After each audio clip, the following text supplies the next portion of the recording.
If you were rolling into Sunday morning feeling really good about this game, Rashee Rice back, Hollywood Brown, Xavier Worthy, Patrick Mahomes, Travis Kelce, and Brashard Smith just putting up big-time numbers, well, you got exactly what you were hoping for. That game was never close. Never close at all. Those days of the Chiefs barely beating bad teams, playing with their food, it does feel behind them. 31-0 the score, and it could have been a hell of a lot worse for the Raiders. Gardner Minshew came into the game with 2 minutes left in the third quarter. He never threw a pass. I mean, you talk about the respect that Andy Reid has for Pete Carroll. This could have been 45, maybe even 50-0. I mean, they never even tried to run a legitimate play in the final quarter of that game. Didn't need to, though. You worry about staying healthy, and you worry about moving on the next week. An extra day of rest as the Chiefs will take on the Commanders on Monday Night Football. But Kansas City, for the first time this season, over 500 at 4-3 following their drubbing of the Las Vegas Raiders 31-0 at Arrowhead Stadium. And you are tuned in to the Red and Gold Postgame Show, which is presented by Shamrock Roofing and Construction, a proud supporter of Cars for Heroes and giving back to those in need. ShamrockRoofer.com. Also presented by Boda Box Wine. Kick your tailgate party up a notch this football season with Boda Box, the ultimate tailgate wine. You are tuned in to Sports Radio 810 WHB. Our first noon game of the year couldn't have gone any better. Weather's nice. If you're watching on the stream, you're probably seeing the door that's open. Fall weather is here, and the Chiefs are playing dominating football. I mean, I'm sure there was one game that I'm blanking on here, but you talk about firing on all cylinders. You talk about dominating in every aspect of this football game. The Chiefs did that and then some. Not only do you look at the 31-0 score and go, yeah, that was never close. And that's what should have happened with the Raiders having Brock Bowers out and Jacoby Myers. I mean, nobody thought the Raiders were going to be able to hang around in this football game without those two top targets for Geno Smith. But if you expected this Raiders team to have under 100 yards offensively, then you must just be a different type of pessimistic person. Because nobody in the NFL, even the really bad teams, the Titans, the Browns, the Dolphins, you don't go into an NFL game and say, yeah, they're probably going to get under 100 yards offensively. I give credit to the Chiefs' defense, Steve Spagnuolo, back-to-back weeks of coming to play. And, yeah, I could sit here and say, well, you know, they didn't really have their top options. Yeah, well, the Chiefs' defense did what they were supposed to do. You hold a professional offense to no points and 96 yards of total offense. I mean, keep in mind, they still have Ashton Genty, and Ashton Genty got 6 carries for 21 yards. I mean, Brashard Smith, we've been talking about him for the last couple of weeks. Get him more involved, get him more touches. 14 carries today. That was one behind Isaiah Pacheco for the team lead. Only 39 yards on the ground, and he got a lot of that in the fourth quarter. But 5 catches on 5 targets for 42 yards. Slowly but surely, he's getting involved in that offense. And let us not bury the lead here. Rashee Rice back. And no, he didn't go for 105 or 110. Just 10 targets to lead the team, 7 catches to lead the team for 42 yards and 2 touchdowns. Now, the Chiefs' offense, when Worthy came back, which was that Ravens game, they were averaging 32 points a game going into today. 31 points today. And as I said to open up the show, it could have been 45. It could have been 52. I mean, Gardner Minshew, and I want to hammer this point in. Gardner Minshew came into the game with 2 minutes left in the third quarter. Patrick Mahomes, by the way, phenomenal. 26-35, 286 yards, 3 touchdowns, quarterback rating of 126.6. If you don't want to look at him as an MVP candidate, that's your choice. but he is quietly having just a phenomenal season.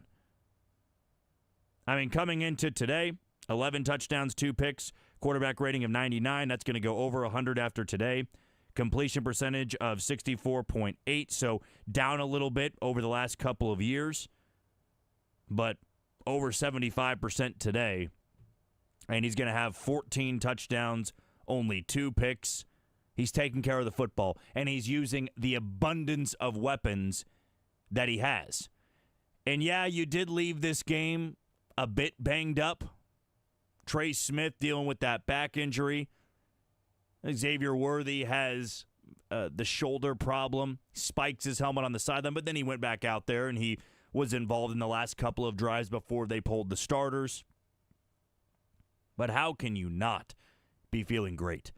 And now, if you're listening to me, that's great.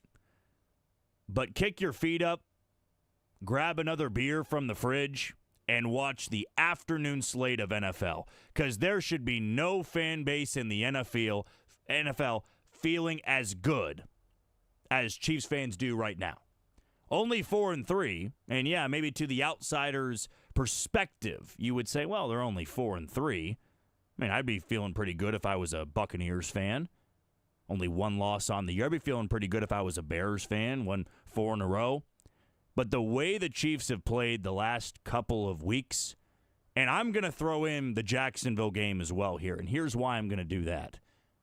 The Jaguars game, though frustrating, and we vented on that Red and Gold postgame show. I mean, we really, let our frustrations out. But you looked at how that game was played, what it took for the Jaguars to win it, and you went, I mean, the Chiefs are going to be getting Rashee Rice back in 2 weeks. This offense is still putting up 30-plus points a game. Patrick Mahomes made a brutal mistake in the red zone, in fact, inside the 10, and it went for 6 the other way. Harrison Butker had a bad game. The defense had a bad game, multiple penalties. And now look how these two teams have played the last 2 weeks. The Chiefs dominated the Lions and dominated the Raiders, and the Jags have lost back-to-back games and got punked by the Rams today without Puka Nacua.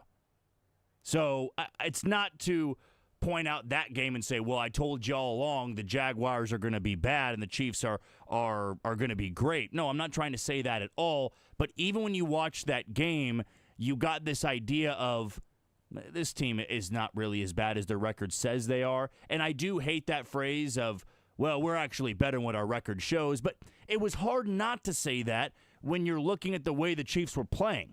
Last year, it was a grind despite winning 15 games in the regular season to just come on this station and talk about a football team that was winning, but it was never pretty. It was never entertaining. And it's spoiled as hell to say that.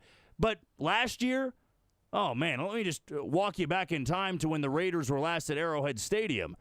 The Chiefs jumped out early. The Raiders stormed back, took the lead, in fact. Multiple broken plays, gaffes in the secondary, and the Chiefs needed to come back in the fourth quarter to win it against a bad Raiders team that was led by your backup quarterback that took snaps in the fourth quarter today. Actually, I want to say it was Aiden O'Connell, actually, that started that game. Gardner started the game in Vegas. Still, the point stands. You are facing backup quarterbacks. Aiden O'Connell is not starting in the NFL right now, unless I'm blanking on somebody. He's not starting. And the Chiefs were struggling with those opponents. Today, this was reminiscent of what we've seen from the Chiefs throughout the Patrick Mahomes era. Inferior team, we're going to stomp your guts out, and we're not even going to worry about it in the fourth quarter. Our guys are going to be in street clothes on the sideline, relaxing and wondering what they're going to grab for dinner after the game. That's what they're going to be focusing on. Not worrying about, oh no, can we get a stop against Aiden O'Connell in the fourth quarter? Well, that was last year's team. And this year's team is healthier for right now. So I'll knock on wood for that.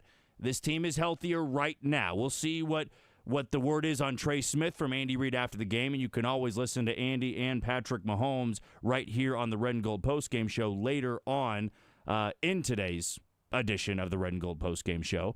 But your receiving core, they were great today, and you didn't even need to use them as much as you probably will against the Commanders and the Bills. This was an appetizer. This was, we're just going to kick your ass quickly, and then we're not really going to show much the rest of the game. I mean, even in the third quarter, there were some play calls that you went, yeah, that feels like we're up big, and we're not going to show anything going into next week against the Commanders on Monday Night Football. And even though the league knows that this team is coming, we're still going to sit back a little bit. We know we can beat up on the Raiders without their two top targets. They should be able to handle the Washington Commanders. And here's what I'll say before we get to our caller and Gary, who's been waiting patiently on the phone line. If the Chiefs go in the next Monday night, which they'll have an extra day of rest, and they comfortably beat the Washington Commanders, move to 5-3, and they'll head to Buffalo the week after that, and then they'll have their bye week. If they handle the Washington Commanders, and it goes the same way it did against Detroit, I'm not asking for 31-0 again. I mean, that just that's tough to ask for. They win 30-17, they win 28-10. How could the Chiefs not be the most feared team in football? Again, I mean, you may have wrote them off and said, well, it's just at some point the dynasty is going to come to an end. At some point, these guys are going to regress. It doesn't appear to be this year. This team has the ceiling. And again, ceiling and potential. It's a dangerous word to throw out there because we all love to say, well, they have the potential to be this and that. And this team has the chance to be one of the better ones that Patrick Mahomes has. Better than last year, of course. I would argue better than 2022, 2023. You know, that year, the 2021 and 22 team, you've got that opportunity. If this receiving core can stay healthy and somebody like a Brashard Smith can emerge as their Jerick McKinnon, you got three running backs in Pacheco, Hunt, and Smith. You do all of that, put faith in the offensive line. I mean, I know it's still uncertain with what's going on with Josh Simmons, and I'm not going to take time on this show to speculate on it. When we get word, we'll get word. I'll talk about Jalen Moore for the time being, who in the last 2 weeks, he's done his job. He absolutely has done his job. And that's a tough spot to step into. Left tackle for a Super Bowl favorite. And he's paid the money to step in spots like that. But once again, and whether you were watching the game with the sound on or not, did anybody really hear anything about Jalen Moore? No. And that's the way it should be. I don't want to hear about my left tackle. I don't want to hear about my right tackle. I don't want to hear about my offensive line unless there's a pancake block and we can see the replay of it. I would rather just sit back and watch the offense move up and down the field, not get penalized, not have pressures. And Patrick Mahomes did get sacked today, so it wasn't as clean as what we saw last week against Detroit. But that is complete and utter dominance against a bitter rival in the Las Vegas Raiders. The Raiders offense doesn't get over 100 total yards. The Chiefs win 31-0. And they don't even throw a pass at the end of the third quarter into the fourth quarter. Phone line is 913-3810-810. That's 913-3810-810. You want to give us your thoughts on the Chiefs' bludgeoning of the Las Vegas Raiders, you can do that. I doubt we'll have any negative phone calls today. I know we have in the past, but come on now. If you want to nitpick something, I guess we'll hear you out. The only thing I ask for, I plead for, is don't curse on the air. Don't say anything that'll get us in trouble. Those are the only rules here on the Red and Gold Postgame Show. You can vent. You can celebrate. I just don't want to have a situation where we get in trouble and we're the ones responsible for it. But as I said, when you win 31-0, I'm not sure we're going to say anything negative about the Kansas City Chiefs today. They are now 4-3 and gunning for the top spot in the AFC West. As soon as I get the thumbs up from Dylan and we can go to the phone lines, we will kick things off with Gary. Sounds like we're good to go here, so let's go to the phone lines here from Gary. Gary, you're on the Red and Gold Postgame Show. Go ahead. Well, after watching that game today, I think one thing is clear.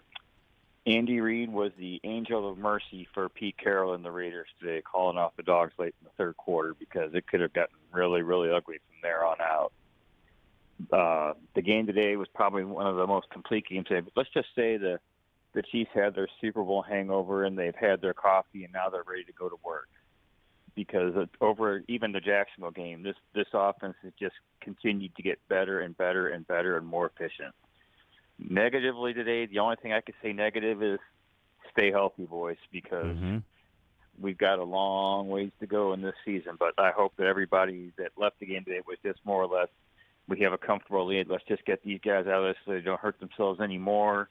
And let's just hope that they get healthy because that second-team offensive line, woof. But that's the only negative today is guys just stay healthy. That's the main goal coming out of this. Just stay healthy, and let's just hope it was precautionary with everybody. But like I said, it was a great win. I think the Super Bowl hangover is over. They've had their coffee, and now they're going to work. I'll hang up and listen. Great show.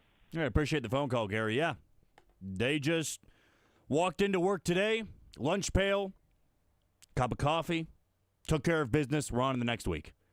And that's the way it used to be. And I say used to. Well, let's not overreact here. I mean, it was 2 years ago when this team was thumping inferior opponents. But isn't it refreshing to get it again? Isn't it refreshing to just throttle somebody? I mean, be honest with me. How quickly into that game did you say, well, I don't need to worry about it today? I mean, I can continue to watch. I can sit on the couch, put my feet up. I can go out and do yard work. I can drive around. It's a nice day out. I can go do something else. I mean, serious, for me, now I watched this game in its entirety, so I'm not going to act like I was the one driving around or doing yard work. For me, it was after their first offensive drive, going 88 yards. And by the way, they got called for a hold, so 98 yards, the length of the field. I went, okay, this game's over. And I saw the way the Raiders were moving the football. I mean, how long has it been since we've been able to do that? You can just relax the rest of the day. And how glorious is it that it's a damn noon game? Dylan and I have been talking about this. Yeah, we love Sunday night football, Monday night football. For us, we work late into the early hours of the morning. And we'll be doing the same thing next Monday night when the Chiefs and Commanders play. But it's great to have a noon kickoff, and that game was over by halftime. If you're confident like me, that game was over in the first quarter. Back to the phone lines here. Let's go to Jerry. Jerry, you're on the Red and Gold Postgame Show. What's on your mind? I guess I'd say happy Victory Sunday. Absolutely. I'll be enjoying the rest of the day, rest of the games, whatever I choose to listen to. But, no, I hope in the past that I wouldn't have caused you guys angst with some of my comments about certain characters on certain stations, national people. I don't like their take on anything, but everybody knows how they're all talking, so I don't need to go over any of that stuff. The only thing I would say is it okay to talk bad about Boomer Esiason? I guess so. Okay. I heard him say something in regards to Rashid Rice coming back, and I wanted, just like when Kareem Hunt came back, I even called Sharon and Kay, and I said, I wish this guy the best. I hope this is a story of redemption. And it's not as extreme for me with Rashid Rice, but I was looking forward to him coming back to see how people accepted him back. I saw how the team was around him, and I saw how much he made me feel good about it. But the Boomer Esiason's words come back to haunt me, and he's saying something like, I really don't care nothing about this guy, but he's coming back, and they're going to have another weapon. And I'm like, dude, you don't have any feelings for mercy or redemption? And I felt really bad. And this was an all-around awesome game, and you guys have a good show. I just wanted to make sure that I personally didn't say anything about anybody that's going to – come back to bite you guys. I enjoy the show. I want it to keep going. Hey, appreciate the phone call, Jerry. Yeah, you didn't say anything. You didn't say anything wrong at all, right? That is totally fine to say. And I feel for the Chiefs fan base, we all can acknowledge this situation here. For Rashee Rice, look, if you stay out of trouble the rest of the way, you're going to make a lot of money. I mean, this is a legitimate number one wide receiver in the NFL. And he is not the first player in the NFL to get in trouble with an incident like this or any incident and then come back and play football. It does feel different when that player is on a multiple-time Super Bowl winning team because you have other fan bases, maybe other analysts that say, I don't believe he should be playing. He should be in far more trouble than just a 6-game suspension. But for the knowledge we have now, what we have in front of us, Rashee Rice is playing football. He is back, and that is going to be the theme moving forward. He is playing, and if he stays out of trouble, which I really have no doubt in my mind now. Maybe that's too strong to say. I've got a lot of confidence that he is able to stay out of trouble. He is going to be this team's number one wide receiver for a long time, and he's going to get paid like it. And I'm sure somebody was in his ear and said, you stay healthy and you cut out all of this off-field stuff, you are going to be a very well-paid wide receiver and catching passes from Patrick Mahomes for a long time. People don't have to like it. And I'm more so saying people outside of Kansas City. You could say this guy should have gotten an entire season ban, or there are people out there that might believe that. But for what we have right now, what we can talk about, Rashee Rice played a football game today, and he's going to play next week. And as long as he's healthy, he's going to continue playing football. And if he doesn't get in trouble, that's something you can count on week in and week out. I mean, that is Patrick Mahomes' number one weapon moving forward. He really is. That's how talented he is. Today, he didn't explode for 120 or 140. He didn't have a Jamar Chase-like game on Thursday night. But I'll take in a return game, first one in how many games? I mean, he was out in week 3, I believe, of last year. You include the postseason, he's missed 15 to 20 games.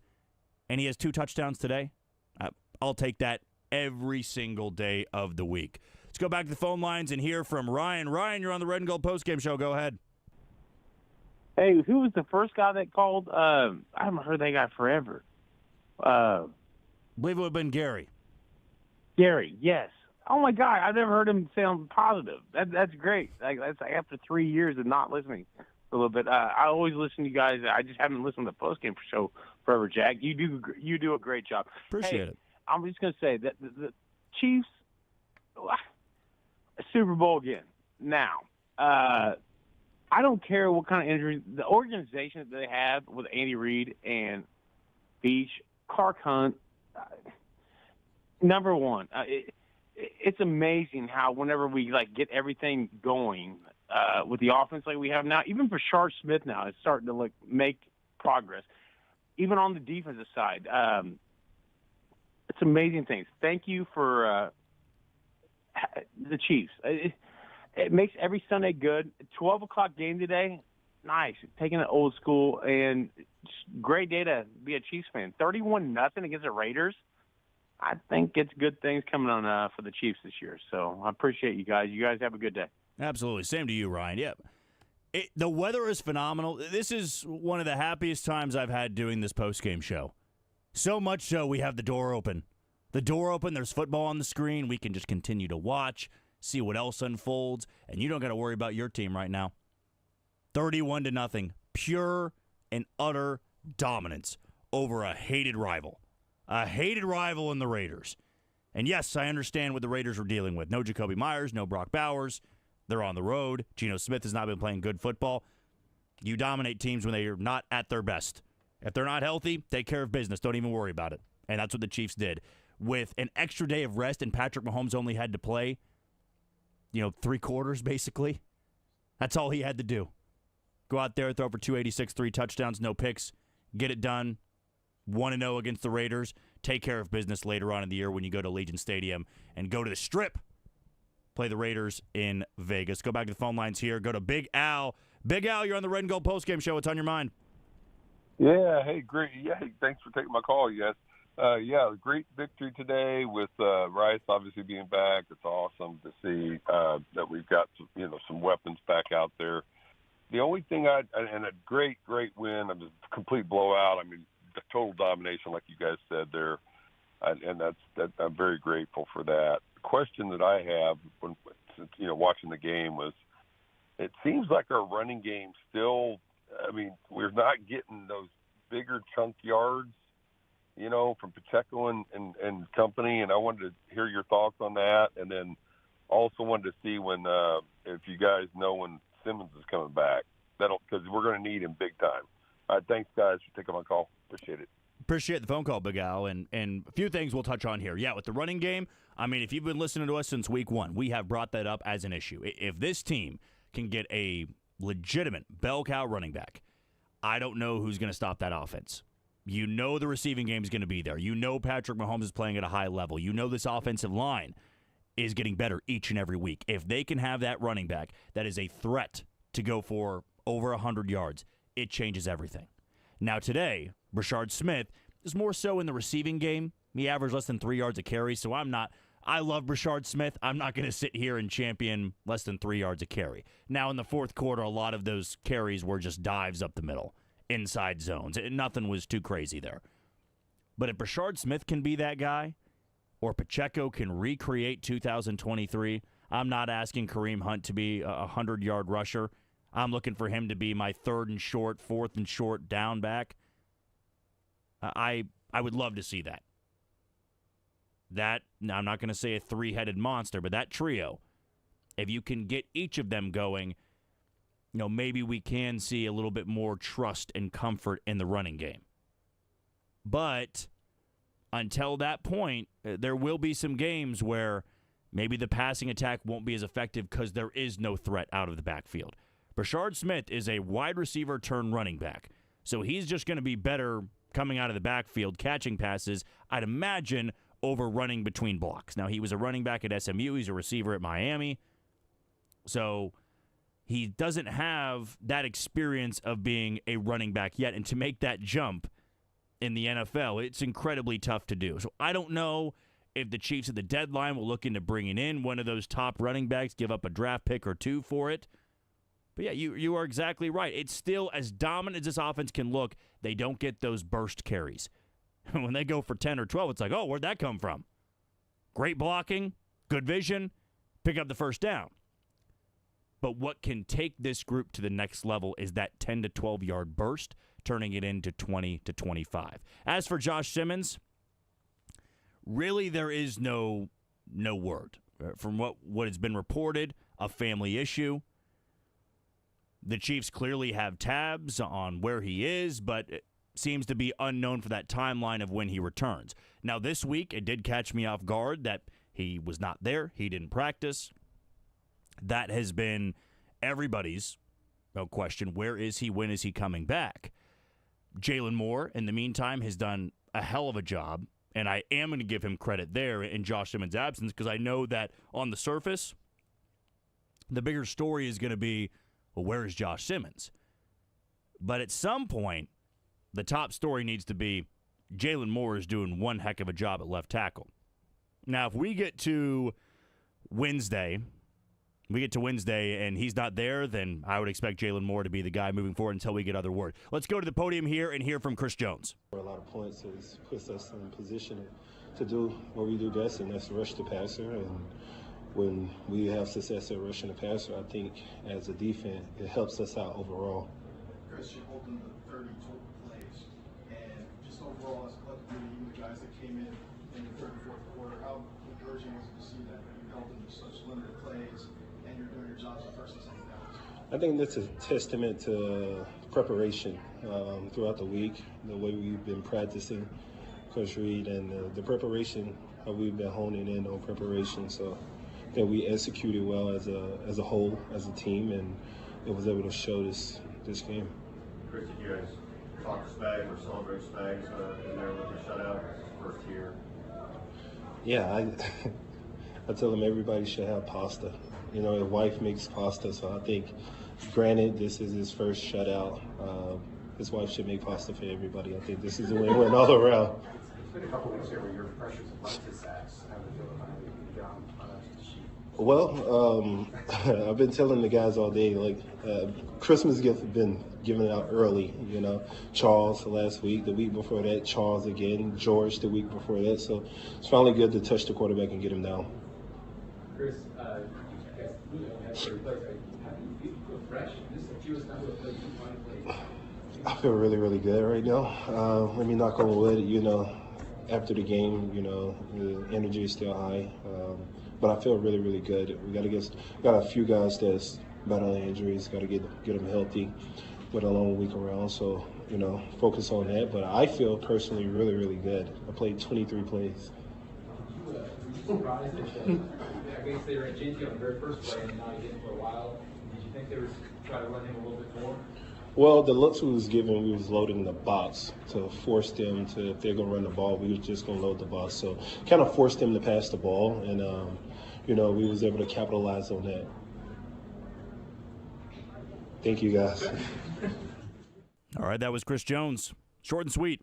Don't need to say much more after a 31-0 victory over the Las Vegas Raiders. Real quickly, let's get to our maybe 2 phone calls. Might have to wait here for Rashee Rice. He should be or it might be Patrick Mahomes next. If it's Rashee Rice, we're going to take him live. If it is Patrick Mahomes, then we're going to jump back on the phone lines and get to Andre and Dan's thoughts to wrap up our phone line segment of the Red and Gold postgame show. But just a phenomenal football game to watch. And to do that after a beatdown of the Lions, you are able to not have a letdown game, not get too caught up in the rivalry of Chiefs and Raiders.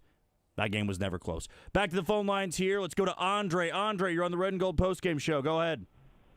Hey, man, very, very laid-back day today watching the game, watching the Raiders. Man, the offense looked great, man. I contend that the Kansas City Chiefs wide receiving core 1 through 5, 1 through 6 is probably the deepest in the National Football League when you add Rashee Rice into the mix. Now, I know the guys down in Tampa, they got it going on with the 3 guys they got. The guys in Philadelphia are pretty good, but I know when the Chiefs go to their sub pack, they send in wide receivers out and bring them in. I got 100% confidence in all those guys. I remember, you know, Pat Mahomes making noise with Robinson and Valdez-Scantling. I would say we probably got 3 or 4 guys that are better than both of those guys on the roster right now. Only concern I have watching the game today is on the offensive line. I did see a couple of guys get nicked up. We do know any quarterback, you can't go out there and make noise and make plays if you're on your back. So I'm really keeping a close eye, especially with Simmons, on what's going on with the offensive line, hoping we keep everybody healthy. Number 2, a 31-0 ball game. Chiefs defense made to play from the lead. I think we only got 1 sack today, so I would think that they talk about everybody got to eat. I would think the Kaloftis and Dana, those guys would have ate today a little bit more. That's probably my only concern. I thought we'd put Gino on the ground a lot more than one time today, man. But anyway, great show, and I'll be listening in. Absolutely. Great stuff as always, Andre. And everybody does got to eat. Rashee Rice scores twice. Hollywood Brown, touchdown. Xavier Worthy did what he needed to do. Travis Kelce. Jim Nantz said it, so. He did say it. He's keeping up with the times. He knows what's current. And that has been a slogan now for the Chiefs the last 4 to 5 weeks. Really, since we just got closer and closer to the return of Rashee Rice. Now we have it. Now we don't need to speculate on what he was going to look like. I thought he was incredibly fresh. And you were able to rest him in the final quarter of that game, along with all of the other starters. I mean, really, what's wild about this, because the Jacksonville game clouds a lot of it. You lost the first 2 games of the season to the Chargers and the Eagles. Then you got the Giants, Ravens, Jags, Lions, and Raiders. 4 out of those 5 games, double-digit victories. How many of those last season? I actually don't have the stats in front of me. Maybe I should have done that before bringing up this stat. But 4 comfortable wins. And the one you lost, it really took a miracle for the Jags to win that football game. A pick 6 in the end zone and returning it the other way. A drive that ends with your quarterback stumbling and falling and then scoring. I mean, I can live with that. If you would have told me after the 0-2 start, hey, they're going to win 4 of their next 5, they'll lose the primetime game in Jacksonville in wild fashion, but they'll dominate everybody else in that stretch, I'd be feeling damn good. Damn good about it. And in 3 of those 5 games, they're going to score over 30 points. I'll take that. 30 or more, I should say, because they had 30 last week against the Lions. Let's wrap things up here with Dan and KCK. Dan, you're on the Red and Gold Postgame Show. Go ahead. Hey, Jack, how you doing? I just got back from the Power Fight. This took a good game by the Chiefs. That offense didn't know today. Had it went to a bunch of guys. Ferrari, Otto Gunn had a couple of beers here. Looking over. I'm doing pretty good, you know. Great offensive game by the Chiefs. Let's take care of business with the Commanders. Take care of yourself, Jack. I appreciate it, Dan. Hey, Power and Light, I hope it was fun. It is windy. It is windy. I know it is windy. Even though the door's open, I can hear it outside. I can only imagine it's much windier downtown. Chiefs get it done 31-0 over the Las Vegas Raiders. Let's take a quick break, come back with a further breakdown on the Red and Gold Postgame Show on Sports Radio 810 WHB.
He don't mind. We having fun out there. Rasheed, with beginning of the game when you had the shirt on, the RR index and the jet, just how much did those guys just help you out with this process? And getting on the field today, representing them before the game and playing together as a unit, what did that mean to you to all play together? It meant a lot to me. Those guys like my real brothers.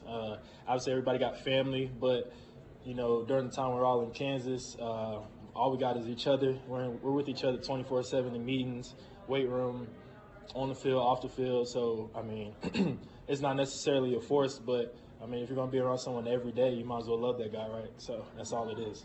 Your first full game in a long time. I guess just had you been out physically. How are you feeling? I feel great. Coach Reid was asking how I felt during the game.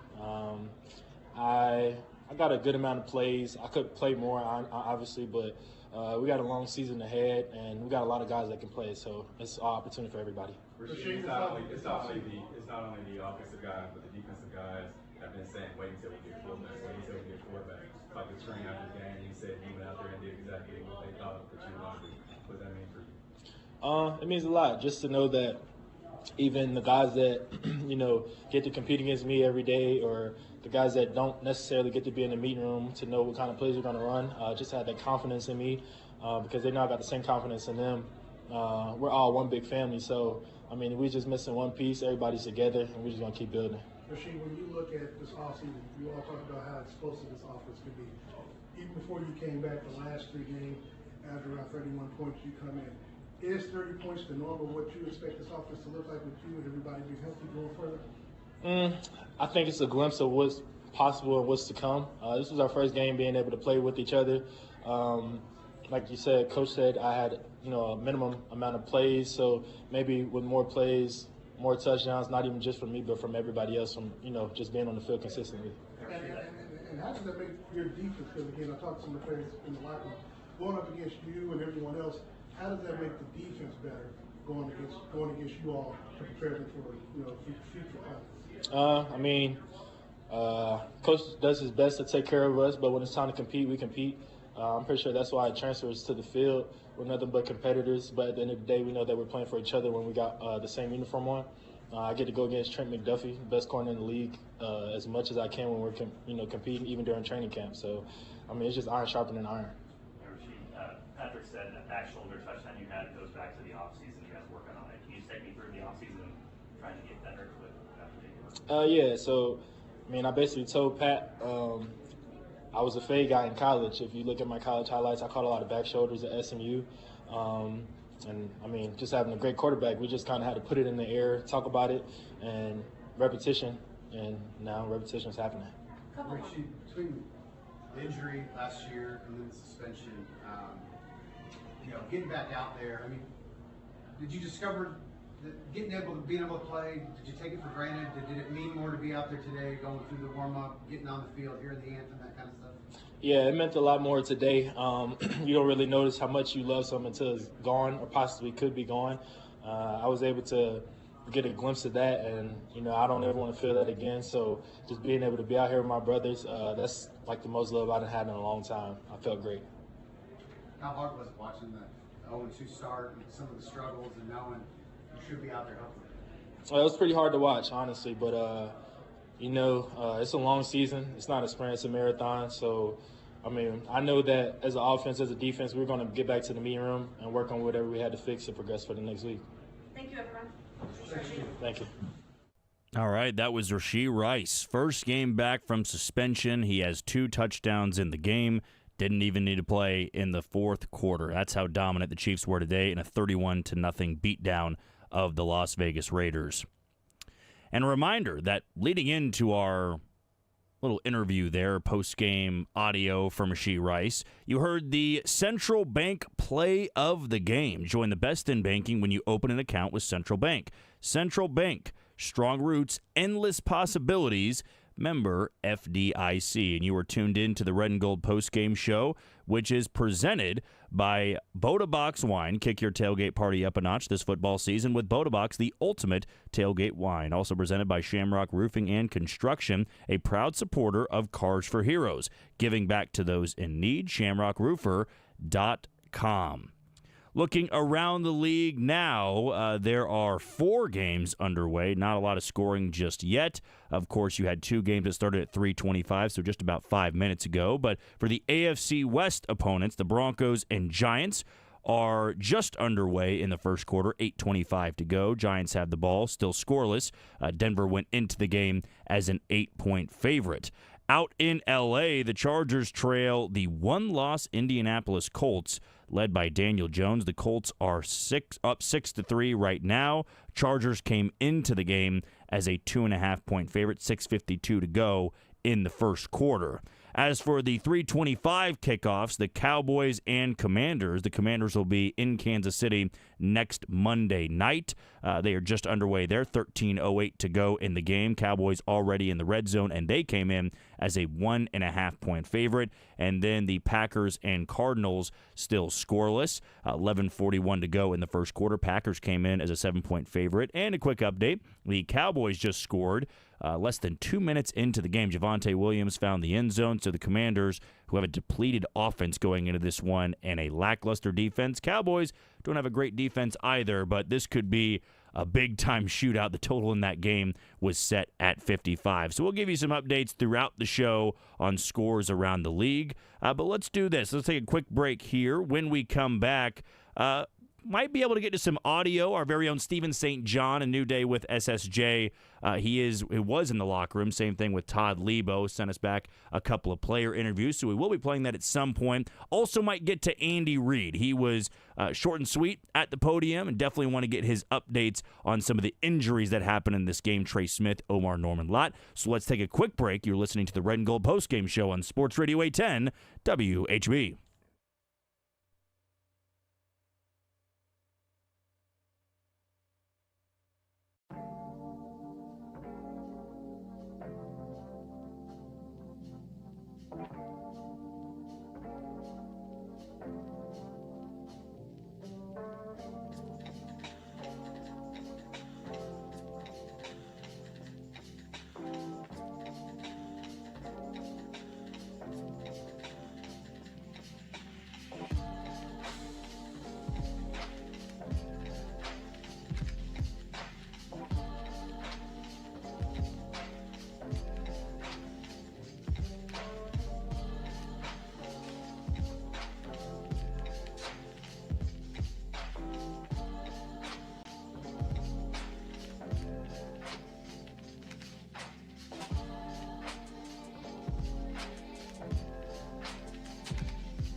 with all these weapons, you're going to go cover zero. You're going to get one-on-one right here because everyone else is pressuring. And then when you have all the weapons out there, Jim, you can find your best matchup. But I don't love cover zero, blitzing everybody because they have too many weapons now. Before, I was okay with it. Not anymore. Everybody's got to eat. Now Hollywood Brown has a touchdown. Rashee Rice got the first one.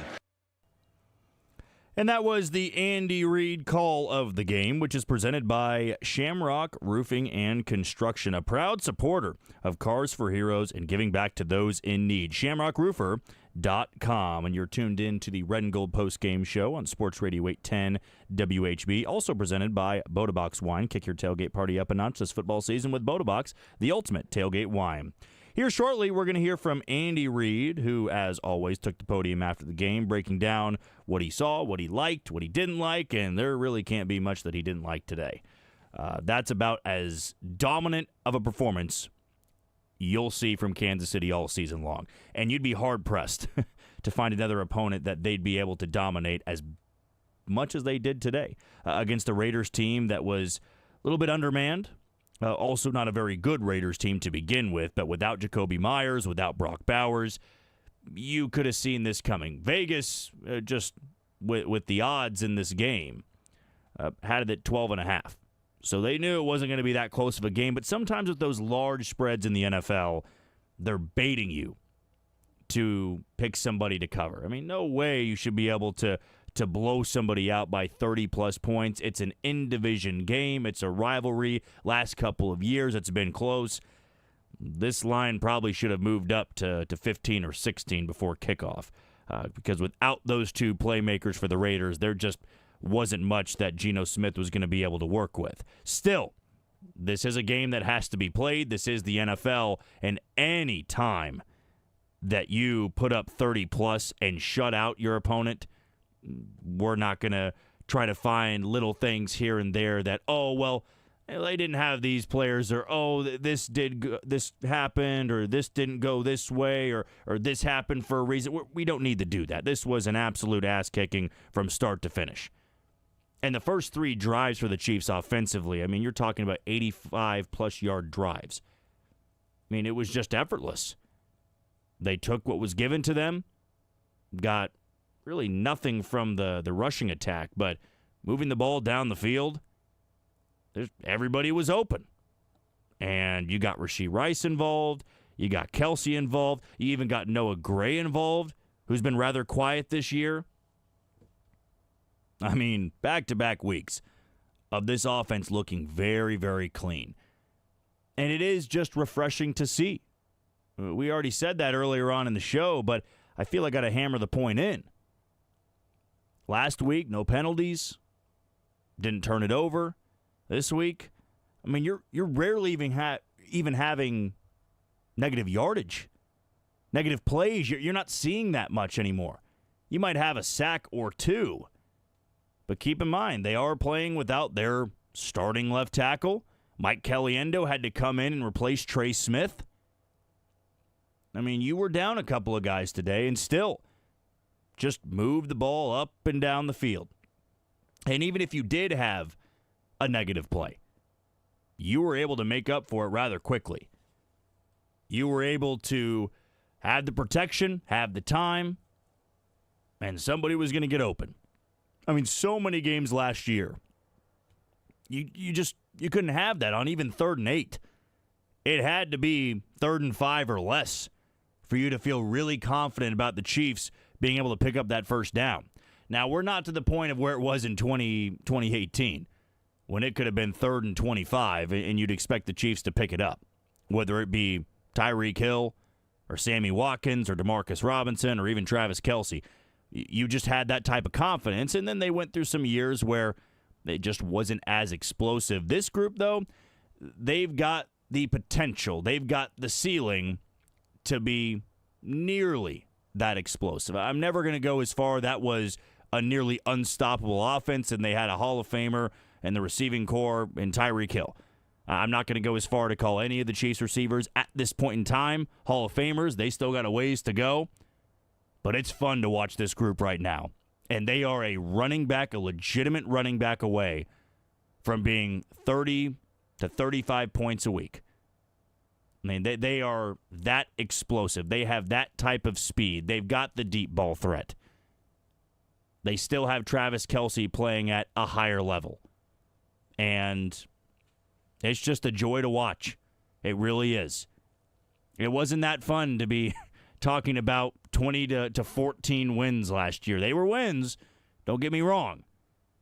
But I'll take 4-3 with an offense looking like this over 6-1 and an offense that can't break 24 each and every week, and you're having to grind it out, and it's ugly, and it's not that fun. As spoiled as that sounds, we all know what we love watching in the NFL. We love offense. We don't want to see the Mud Bowl 10-7.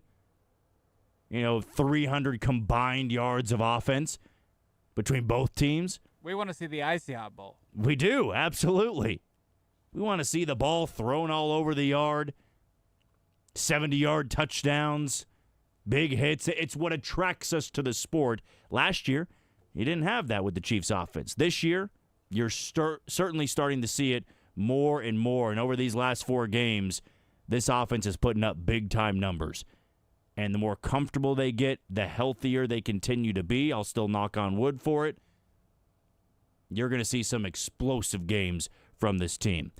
As soon as we get the thumbs up from Dylan for Andy Reid, which we just did, let's get to some of the thoughts from Big Red after this 31-0 beatdown of the Las Vegas Raiders. And let's kick things off here with Andy Reid's opening statement after the game. All right.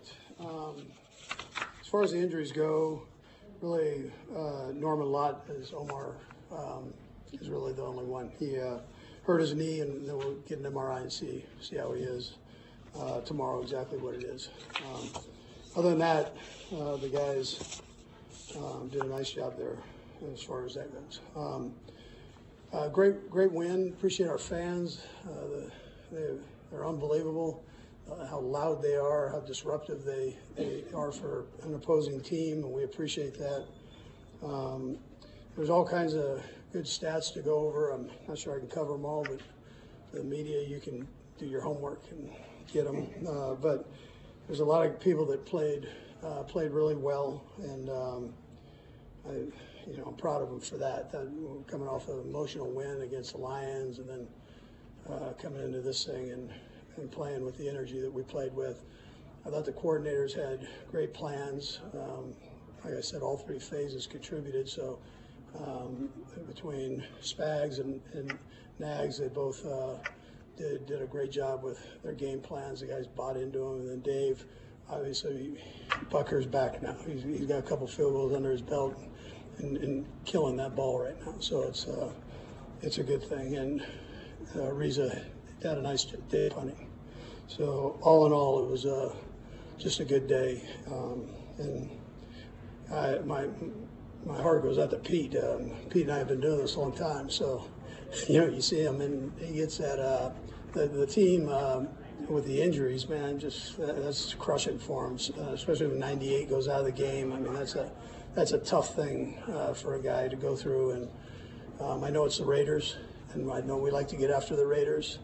But you hate seeing that happen to his players there. He had a couple different injuries that took place there. So, tough deal. But he's a good football coach.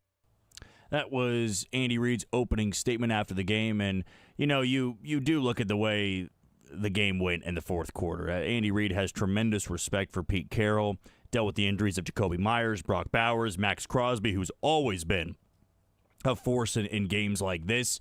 He gets injured on a play where Noah Gray went to block lower, and I don't believe he ever returned.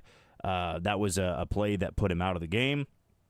It was at a point in the game where the Raiders were down by more than a couple of scores, so maybe he ends up being fine, and there was no need to put him back out there. But you could see the way the plays were called in the third quarter and the fourth quarter that Andy Reid was just trying to move through the rest of this game, try to stay healthy and not run up the score. And I do appreciate him saying something along the lines of, hey, I know it's Raider week. I know this is the Raiders and we like to get after them, but he's dealing with a lot of injuries. We're not going to run it up on a guy like that. Not a coach that we respect as much as Pete Carroll. Now, the elephant in the room to address, Rashee Rice back in that offense. He gets 2 touchdowns today. Here was Andy Reid on what it was like to have number 4 back. Yeah, I thought, listen, it was great to have him back. I think you saw, I think you saw him, the trust that Pat has in him, and which is so important for, so important for the Pat and the guys. It was great. I thought the receiving crew did a nice job, but it was great to have him back in there, and the energy he brings, I just think, is tremendous. So, yeah. Just the option you have with Rashee Rice there, it changes a lot for this offense, and that's something I feel a lot of Chiefs fans just had to get used to over the last 15 to 20 games. Yeah, you know that Xavier Worthy could be that guy to get open 30 to 40 yards down the field. He's that over-the-top threat, but to not have your true number 1 wide receiver, it is tough for any team to overcome. You know, you have a couple of guys that are difference makers. They are speed guys. They might be gadget guys. And Rashee Rice is a combination of all those things.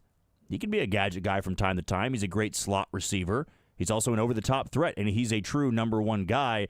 And to have that back in the offense, it really does change everything. Whether he's going for 110 or 120 in a game, I mean, today he had 10 targets, and he caught 7 passes, I believe.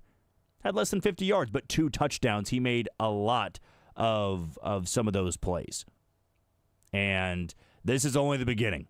For teams wondering if Rashee Rice was going to lose a step at all, you would be mistaken. This guy looks ready to go and only poised to be an even bigger threat for the Chiefs moving forward. This is about as short and sweet as it possibly could be. Also, the 3rd time we've used that phrase today. But here was Andy Reid on that 2nd touchdown to Rashee Rice, and if it was designed like that. It was today. It was today. It was today.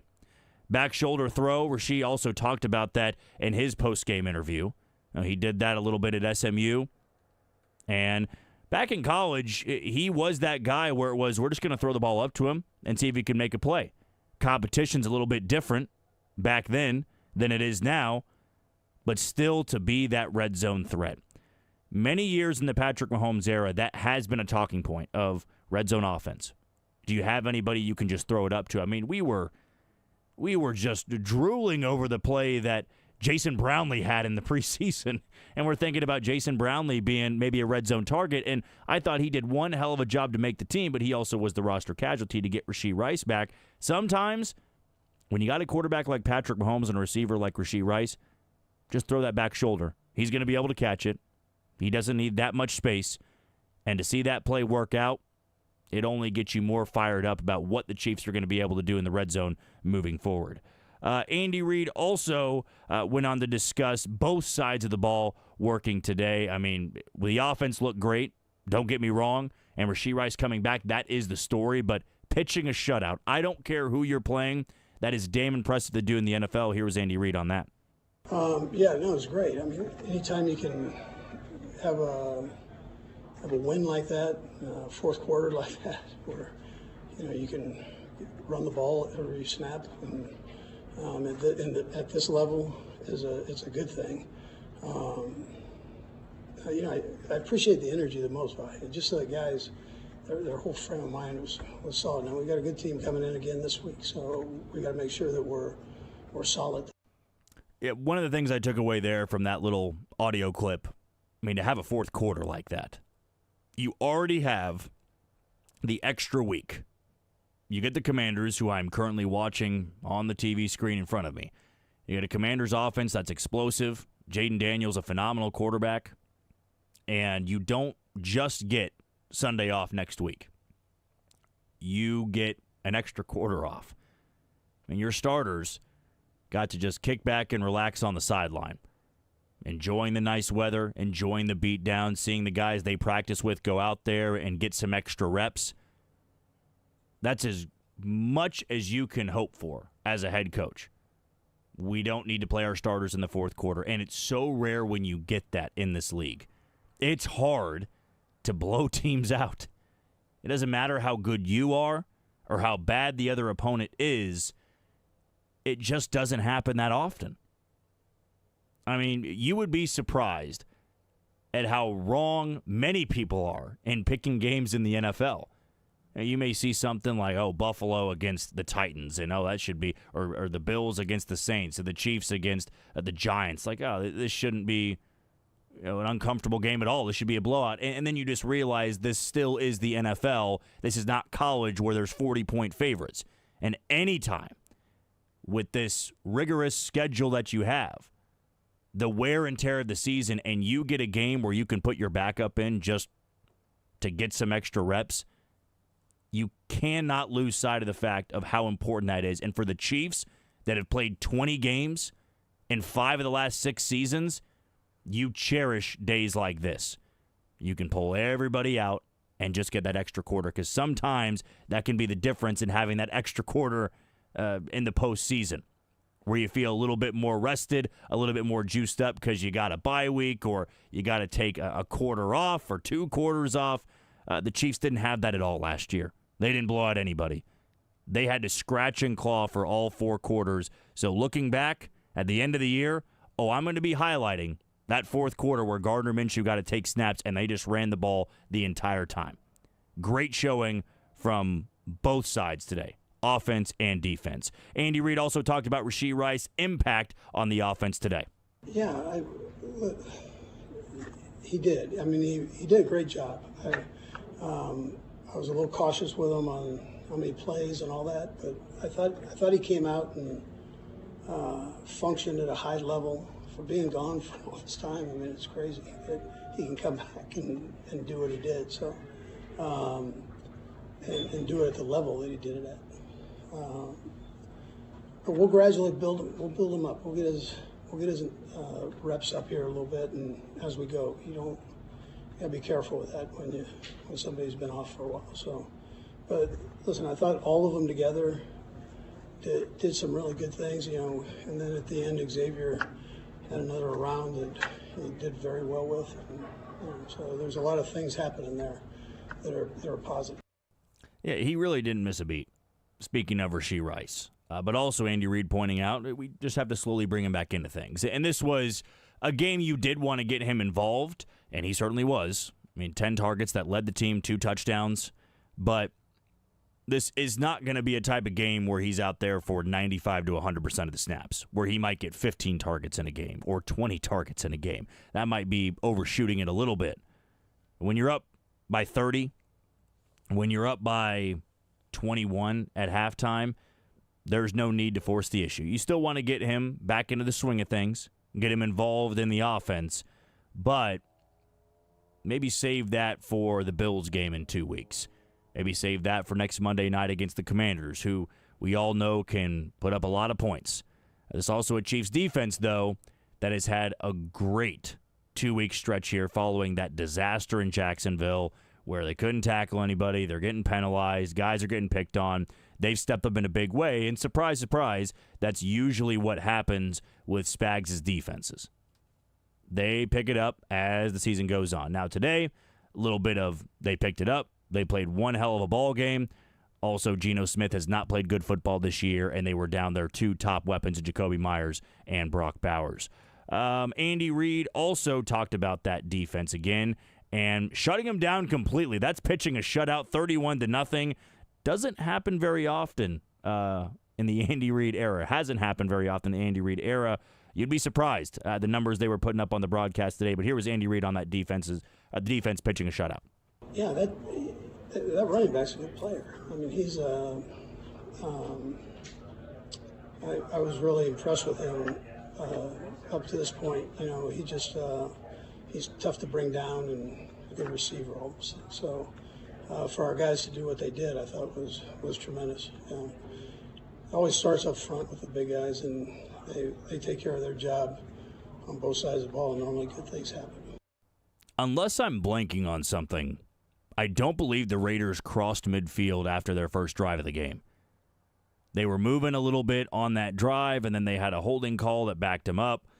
And once they punted it back to the Chiefs, and the Chiefs scored, I hate to be that confident, but it felt like that was going to be the start of an ass-kicking.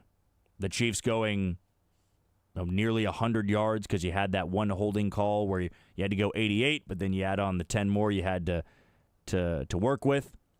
98-yard drive technically, and they were able to do it 2 more times after that. Scored on every possession in the first half and then scored right out of the break too. So first 4 drives all ended in touchdowns, but defensively, they had no let-up. Geno Smith could never get comfortable in the pocket, and Ashton Genty could never really get going for the Raiders. Trey Smith, though, that was maybe the one negative today, is that he left with a back injury. Here was Andy Reid on that injury that the Chiefs' right guard dealt with. Yeah, I didn't mention Trey. Trey's back did lock up on him, so we've got to just see. Hopefully it's nothing, but you're right. We'll just see how he does, and then Caliendo did a nice job of coming in. Moore filled in again and did a nice job there. So all in all, it was a good job there. Yeah, Caliendo did a good job. The 2 big injuries for the Chiefs today, Omar Norman Lott, sounds like he's going to get an MRI on his knee, and Trey Smith did have his back lock up, but they didn't seem as concerned about Trey Smith. At least Andy Reid didn't. I mean, when he brought up the injuries, he said Omar Norman Lott, and then as you just heard right there, he said he forgot to mention Trey Smith. So maybe it's not as severe of an injury. Caliendo did a good job, but the Chiefs definitely want to have Trey Smith back next Monday. Good news is he got the rest of the game off, and they'll have an extra day of rest before they take on Washington on Monday Night Football. Andy Reid discussed Gardner Minshew getting out there on the field, taking some reps. He never threw the football. He just had to hand it off, so a nice day's work for him. That's about as easy as it gets for a backup quarterback. Just turn around, hand it off to Pacheco or Brashard Smith, and your job is done. Here was Andy Reid on Minshew's performance. Yeah, they are. We got everybody in the game, so yeah, without pouring it on some of these questions, we have to play the Raiders again. So, but yeah, it was great to do. Yeah, the last thing that Andy Reid's going to touch on here is that fourth quarter, not throwing the football at all, not deciding to kick a field goal in 2 situations they absolutely could have. That wouldn't really have mattered when it all was all said and done. They punted from, I want to say, the Raiders' 38-yard line in the fourth quarter, and then also on 4th and 5, instead of kicking the field goal, they decided to go for it and then run it up the middle and not pick up the first down. Yeah, if you do get the first down there, you punch it in. It is what it is. But Andy Reid has a ton of respect for Pete Carroll, and he did say there, hey, we play the Raiders again. And we don't want to be running up the score there where it come back to bite you later on in the year. But if I were to give my opinion now, I don't believe it would have mattered because I'm not sure this Raiders team matches up at all with Kansas City. And down the road, I'm not even sold that Geno Smith will be their starting quarterback in that game. But to wrap it up here with Andy Reid, here is what he had to say on navigating that fourth quarter. Yeah, I mean, very seldom you get a fourth quarter and not throw the ball. I mean, yeah, that doesn't happen very often. So, but it was good. I mean, it's a great thing to have, yeah. Compliment to our guys. I mean, that's for the job they did. All right, that was Andy Reid after today's 31-0 victory over the Las Vegas Raiders. We'll take a quick break. You're listening to the Red and Gold Postgame Show on Sports Radio 810 WHB.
First down.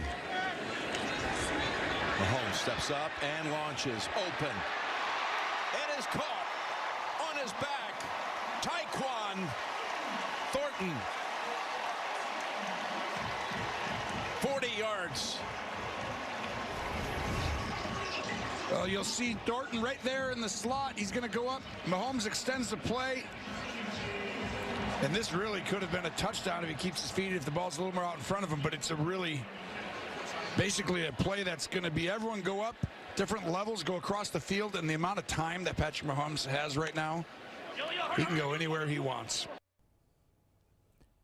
And that connection between Patrick Mahomes and Tyquan Thornton was the Gallery of Greatness, which is brought to you by Nelson Atkins Museum of Art Concept.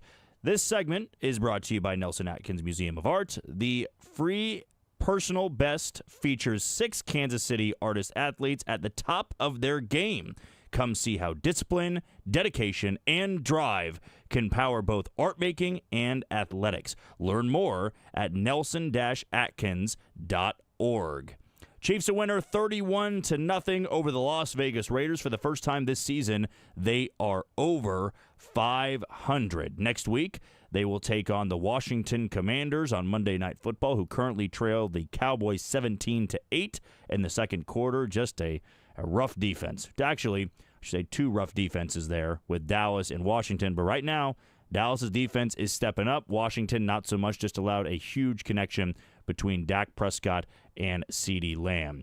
Just heard from Patrick Mahomes, and by the way, you are listening to the Red and Gold Postgame Show, which is presented by Shamrock Roofing and Construction, a proud supporter of Cars for Heroes and giving back to those in need, shamrockroofer.com, and presented by Bodabox Wine. Kick your tailgate party up a notch this football season with Bodabox, the ultimate tailgate wine. But as I was saying, just heard from Andy Reid. Now we are going to get to the quarterback of the Kansas City Chiefs in Patrick Mahomes.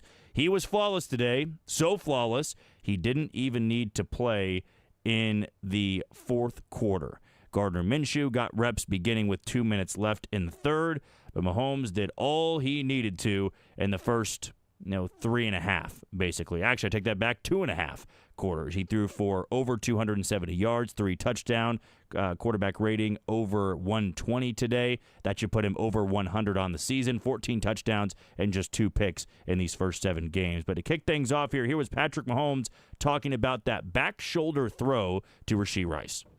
Yeah, the back shoulder touchdown, obviously we were in that situation where it had to be in the end zone and got a matchup with Rashee and one-on-one, and we worked on that throw all off season, and so to be able to do that in the season, kind of like we did in the preseason, was good to see. Yeah, it looked incredibly smooth. I mean, those guys, even though they haven't had one regular season game in the last full year, probably, a little bit over a year actually, you're probably talking 13 to 14 months since he last threw a pass to Rashee Rice in a regular season game or just a game period. They look like they've been in sync this entire time, and that's incredibly tough to do. Rashee Rice, first game back after a 6-game suspension, has not missed a beat with Patrick Mahomes. Patrick also had a no-look throw to Rice earlier in the game, and you want to talk about being on the same page, it doesn't get much tougher than that. Here was Mahomes on that throw. Yeah, no, the no-look one, I kind of wanted to throw it to Rashee the whole time, but Xavier was kind of holding that flat defender with his release, and so the corner was kind of in between, and so just holding it and putting it in the spot at the right time. But obviously, a big time he catches the ball, gets up, gets the first down. Now, this play that he's going to discuss next, we haven't had the chance to really go over. The hot mics caught it up at the line. It was the 4th and 1 play in the first half, and we can't really say it over the air, too much profanity in it, but it was, I would imagine, definitely designed to throw off the Raiders' defensive line.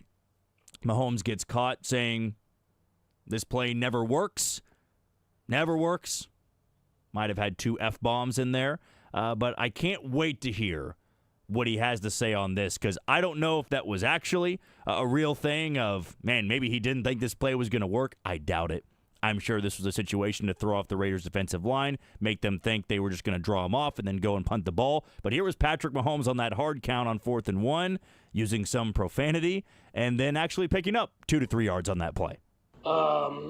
I think it comes from all my State Farm commercials. No, I'm joking. The Nags actually came up with the idea. You know, we had talked about of doing the hard count and trying to draw the teams off sides. And I can't remember who I watched do it a couple of years ago, and they had said that, and so I was like, I'm going to use that as part of my acting to like try to get the defense just to relax a little bit. But at the end of the day, we still got to go get it. And I thought the offensive line did a great job of driving off the ball, and then Kareem in those situations is money. Yeah, Kareem is money in those situations. I mean, that is incredibly valuable to have a guy 3rd and 1, 4th and 1 that is able to just pick up those 2 to 3 yards. Chiefs no longer have a fullback. You don't have Anthony Sherman. You don't have Michael Burton falling forward for that extra yard or two. Might as well use Kareem Hunt. But in continuation of executing the hard count, that's something that Patrick Mahomes is very good at. He gets guys to jump off all the time. You get that free play. But in spots like that, man, the extra 5 yards, you don't even need to run a play. But here was Patrick Mahomes on perfecting that hard count in spots like that. Yeah, so I don't want to get too far in the weeds, but no, there's kind of stuff that we do. So we know everybody's on the same page, and we know when we're acting, when we're not acting, all the different type of stuff. We have plays off of it. I mean, that's just kind of what you have to do in order to be a step ahead in this league. It does give you a huge advantage if you have a quarterback that can perfect that. We've seen the best of the best, have it down to a science. Tom Brady, Aaron Rodgers, Ben Roethlisberger. They were Peyton Manning, Drew Brees. They were phenomenal at that hard count. Sound loud enough, your offensive line is on the same page, and you get guys to jump, and you get those free plays, and maybe you pick it up, but it's automatic. And on 4th and 1, if the Chiefs aren't going to have that quarterback sneak in their playbook, either give it to Kareem Hunt or get somebody to jump off sides. And today, whether it was 3rd or 4th down, they were picking it up every single time. Here was Patrick Mahomes on Rashee Rice's return, and it really opening everything up for this offense. Yeah, I mean, he said it when he said the EGE thing, man. It's just we have a lot of weapons. We have a lot of guys, and they all love each other, and they all want each other to succeed. So, I mean, having him and Trav working underneath with Hollywood downfield, Taekwon downfield, Xavier downfield, you don't know where it's coming from. And so Juju's out there making plays happen. And so guys are just ready to go out there, and when they get their opportunity, they're going to make the plays. And you saw that throughout the entire game. Everybody made plays, and it might be one guy's game one game, and then it might be another guy's game the next game. But as long as we're getting better all together, we can go out there and have a lot of success. Now, that's 2 weeks now where the Chiefs' offense has looked really in sync and played clean football, team football, as one would say. Not to say you didn't get it against the Giants, stumbling over my words here, Giants or the Ravens. You put up a lot of points. One of those games at least, not so much the Giants game. You only got 22. Jacksonville, you did put up 30-plus. Defense wasn't there. But these last 2 weeks, it's about as clean and prepared as they possibly could have been. I mean, barely any penalties. You have chunk yardage. You get a little bit from the running back room. Hard not to be impressed. Here is Patrick Mahomes on playing team football over the last couple of weeks. 100%. I mean, it gives us a lot of confidence. It gives me confidence I can make some of the throws that I try to make sometimes, because I know that the defense is going to get stops, and at the same time I got to be smart in certain situations. In the second half, I think you saw that. It's just once you get the lead, you know that they're going to shut the door, and so be smart, still to be aggressive, but they're playing at a high level as well, and so we got to keep building. We want to be better than what we are right now, and so this was a great step in the right direction, but we got to keep building as a whole team. A part of building as a whole team and getting better each and every week, the goal you hope to have each and every week is just stacking those victories. Now, last year, that was the main theme. It doesn't matter how you win. Just keep winning. You win 14-10, who cares? You win 3-0, who cares? You win 56-0, same result. But it does add a different element when you can blow out teams. It gives you more confidence the closer you get to January. And last year, even though they got to the Super Bowl, that did catch up to them because there were better teams than them despite the record. Stacking victories is very important. We all know that. If this team wins 7, 8, 9 in the row, they're going to have the top spot in the AFC. They're going to have the top spot in the AFC West, and you're going to be feeling great. And we can get back in that conversation of maybe they're even resting their starters in the final game of the regular season. But for right now, that is going to be the focus of this football team. You started 0-2, and now you're 4-1 in your last 5. And those 4 victories, all of your victories so far, have been comfortable ones. 22-9 over the Giants. You blow out the Ravens. You blow out the Lions. And now you blow out the Las Vegas Raiders. Here is Patrick Mahomes, though, on coming together as a team and continuing to stack those victories.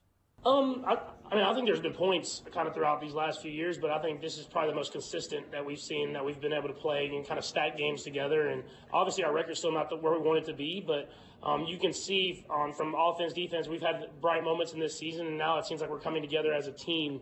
And that's what you want to do is be a team as the season goes on and keep getting better. And we're still early. We got everything out in front of us. How can we be better this next week going up against a good football team? It will be a good football team they're going up against. And when you can tell this Chiefs team has its swagger back, its confidence back, and I'm not sure it really ever left them, but I remember the conversation we had with Matt Derrick, who will be coming up on the other side of this break. He said last week in that locker room, it was just different. The way they were celebrating, the camaraderie. You could tell that they were about to get one of their best players back, and they knew their best football was in front of them. And that's what you're hoping for in Week 7, Week 8. Right? Hey, our best football is coming up here.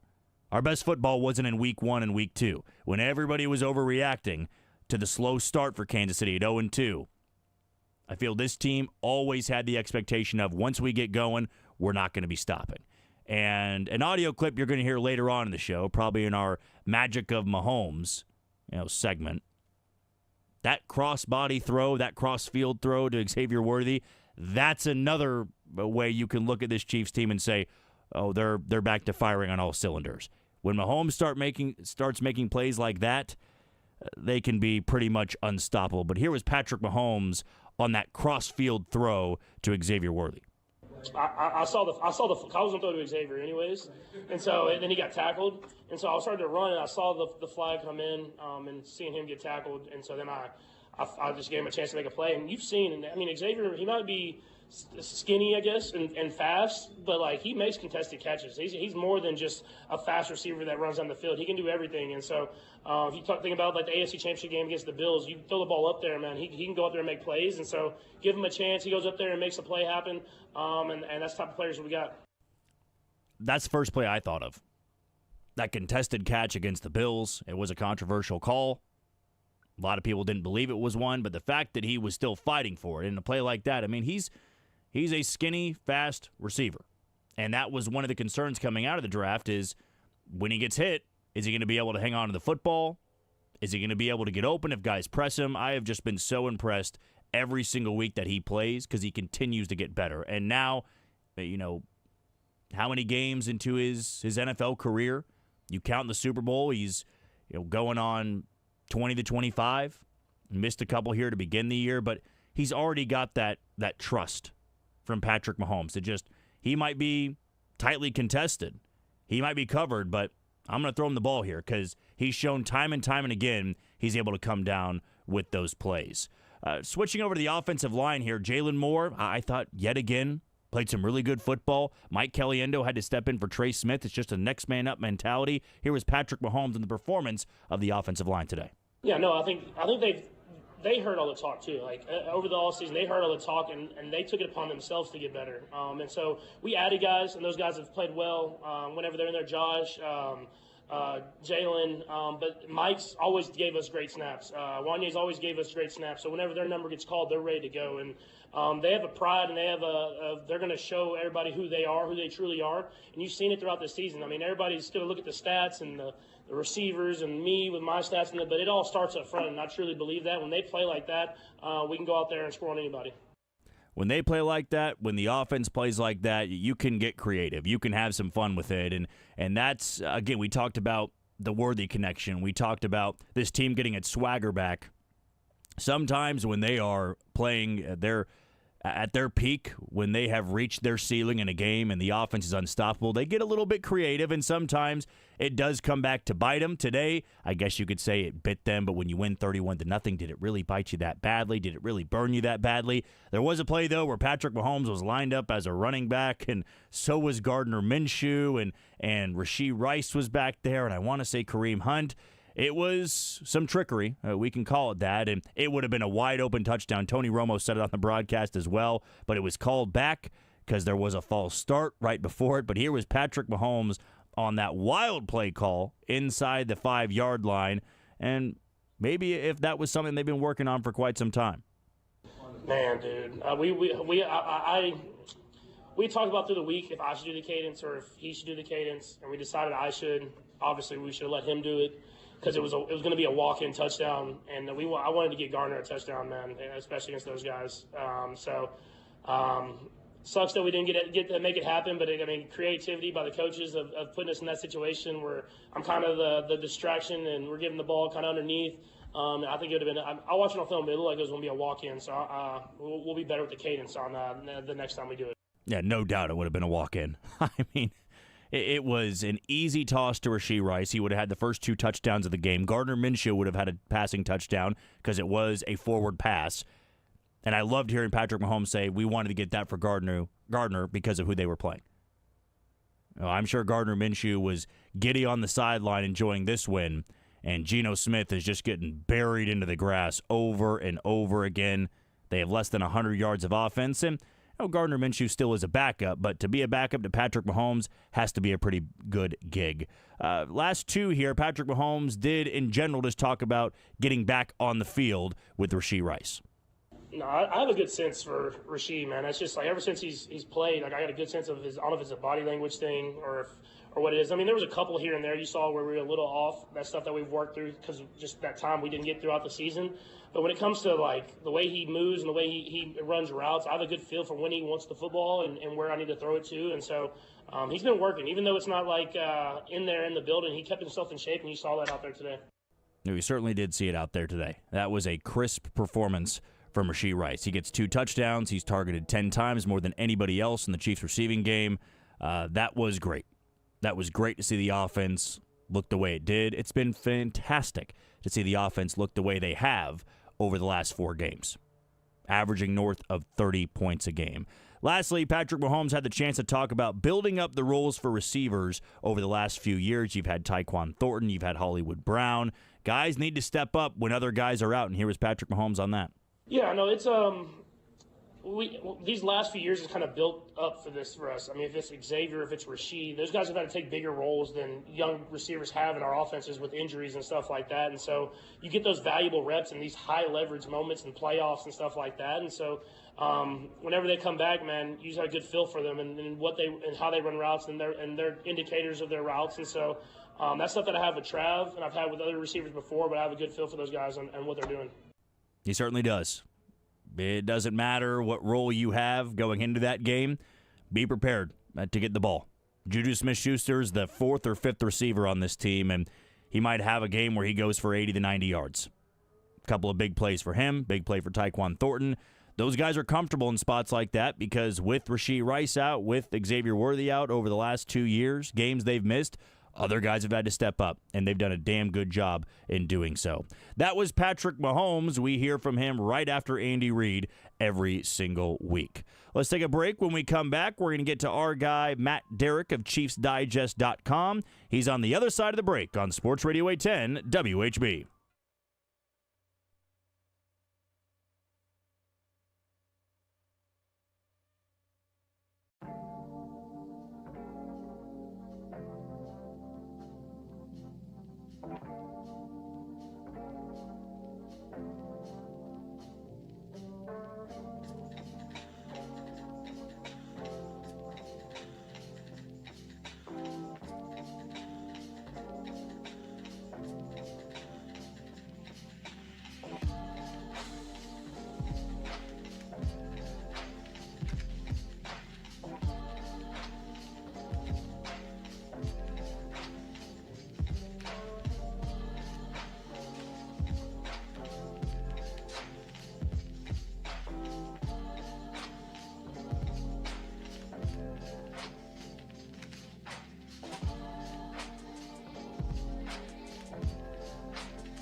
INTEX.com. And you are tuned in to the Red and Gold Postgame Show, which is presented by Shamrock Roofing and Construction, a proud supporter of Cars for Heroes and giving back to those in need. ShamrockRoofer.com.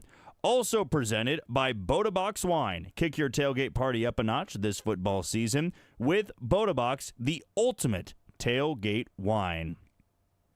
Couple of scores from around the league. There are 4 games that are going on, and this should excite everybody listening to this show, assuming you're not anti-Chiefs. Giants lead the Broncos at Mile High 13-0 with 1:14 to go in the first half. Cam Scattaboo already has a touchdown. Jackson Dart does as well. Rough day for Bo Nix and the Broncos offense. Nix is just 8 of 18 for 81 yards. Jackson Dart on the other side, 9 of 19 with 2 touchdowns and no picks.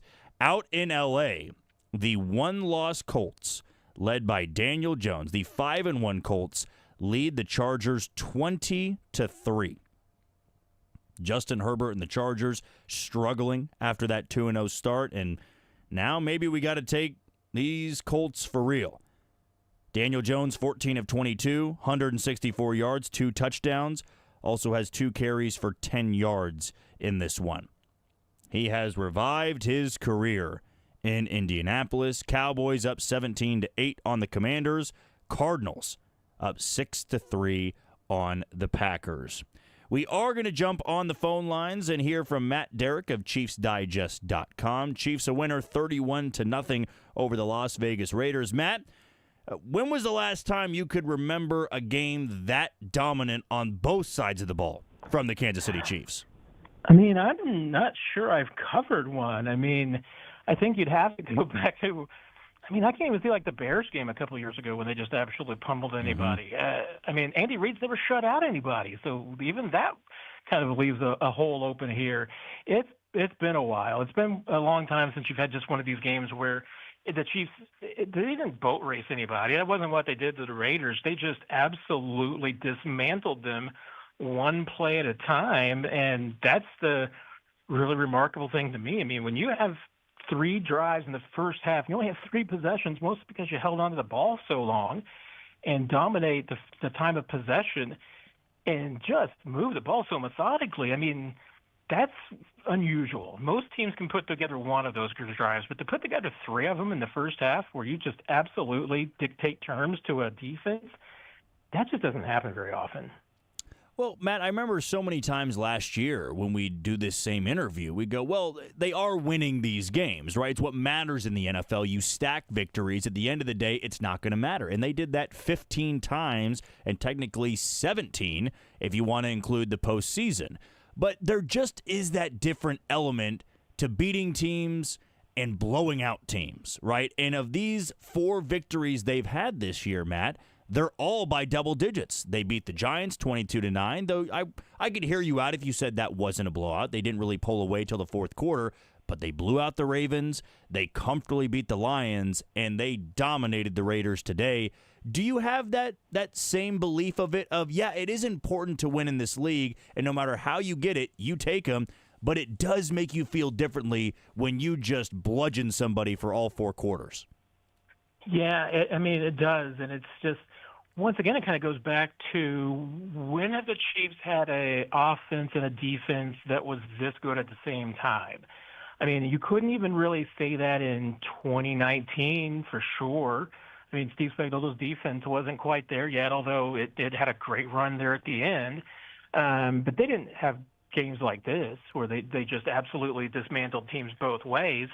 I mean, and this is 3.5 games. Now, it's still a small sample size. But since the halftime of the Giants game, I mean, the Chiefs just have not been a team that looks like anybody's in their ballpark. And that's partly, I mean, both sides. Offensively, I mean, Patrick Mahomes has played probably some of the best football he's ever played in the last 3.5 games. The defense has been phenomenal. I mean, and you can't discount the fact that even though the Ravens are struggling and have struggled since, you can't really dismiss the fact that both the Ravens and the Lions were the highest scoring teams in the league when they came in here, and the Chiefs just took them both apart. I mean, when was the last time that happened? And these aren't rummies that the Chiefs defense was shutting down. And today they did what they're supposed to do. I mean, you took a bad team and you held them down. Maybe the Chiefs were doing this periodically in that 20 to 22 window, but they haven't done it for a while.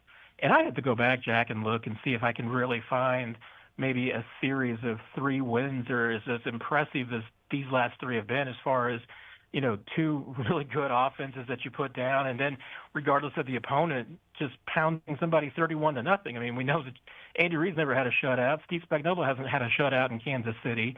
This was a special performance. It's tough to maybe say this because it's the first game that we've seen Rashee Rice, Hollywood Brown, Xavier Worthy all on the field together. And ceiling and potential can be dangerous words, right? Well, if they have this guy out here, this guy lives up to his potential, they really can reach that ceiling. But I'm starting to look at this offense, and when they are healthy, if today was any glimpse, any flash of what they can be, could this maybe be the second best offense or the third best offense that Patrick Mahomes has ever had because of the number of weapons that he has? Or are we discrediting too much just how explosive some of those offenses were with Travis Kelce and Tyreek Hill both in their prime? Yeah, it's hard for me because sometimes the offenses are only as good as their defense allows them to be. I mean, the Chiefs averaged 7 yards a play in that first half of the 2018 season up until they lost Kareem Hunt. And that is probably outside of the Los Angeles Rams of the St. Louis Rams, of the early part of this century. That's probably the best offense I've ever seen is that 2018 Chiefs team. And again, but part of that is because the Chiefs defense that year was terrible and the offense had free reign and free will to do what it had to do. Patrick's probably never going to have that again. I mean, he's probably never going to be in a situation where he has to put up 5,000 yards because let's face it, I mean, most of the time when quarterbacks put up those kind of numbers, it's because they need them. I'm not sure Patrick's ever going to need that again. He certainly doesn't need it right now, doesn't need it this year. So they're not going to be that prolific. But at the same time, I mean, if you have the kind of offense that scores on 5 straight drives and puts up 31 points on 5 drives and then just basically shuts down for a quarter because they don't need it anymore. I mean, I don't know what's more effective than that. I mean, and I think we're gonna. I mean, once again, you're like you said, we're projecting a bit here. You're crossing your fingers that this team remains healthy, but I'm starting to feel like that this might be the best set of skill players that Patrick's ever played with. I think it's maybe even better than 2018, the 2020 era when you had Tyreek and Travis and Demarcus Robinson and Sammy Watkins and Damian Williams. I mean, the only thing about this offense right now that I wish that it had was a speedy workhorse running back of some sort. And I'm still not convinced that Brashard Smith later this season can't be that guy. We're talking with Matt Derrick of ChiefsDigest.com here on the Red and Gold Postgame Show. Let's pivot to Brashard Smith. This was a career game for him. He gets 5 catches on 5 targets. Now, he did get a chunk of his carries in the fourth quarter when that's all the Chiefs offense was doing. But is this maybe the jumping off point for him of, hey, you get targeted 5 times in a game with Rashee Rice back? There has to be something to this where he's starting to get more involved in. Maybe it's not nothing. Maybe it's because they were playing a bad opponent. But could this be that game for Brashard Smith where now you got the confidence and the coaching staff believes in you? Maybe he can be that number 1 running back. Yeah, and that fourth quarter was really interesting. But I mean, obviously, I thought his play of the game was that screenplay on 3rd and 13 that he converts. I don't think that was a give up play for the Chiefs. I mean, I think that was literally Andy Reid saying to himself, I think this is our best chance of converting that 3rd down is to put it in this kid's hands. And obviously executed that perfectly, followed his blocks, got exactly the yards that he needed for the 1st down. And that was the number 1 priority.